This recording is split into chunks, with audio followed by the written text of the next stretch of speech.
Hello mga agalon. Nakabantay mo atong akong isa ka video nga nagtanom kog oyster mushroom. Mo na ni oh. Tanawa. Nagtubo na siya after 7 days.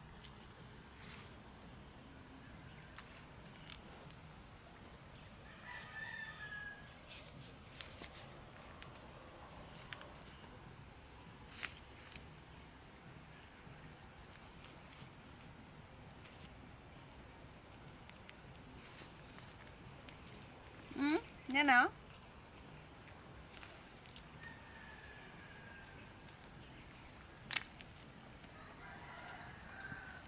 Mauna ni karon ang resulta sa pagtanom nato sa oyster mushroom after 7 days. Thank you for watching. Subaybayi ang sunod nga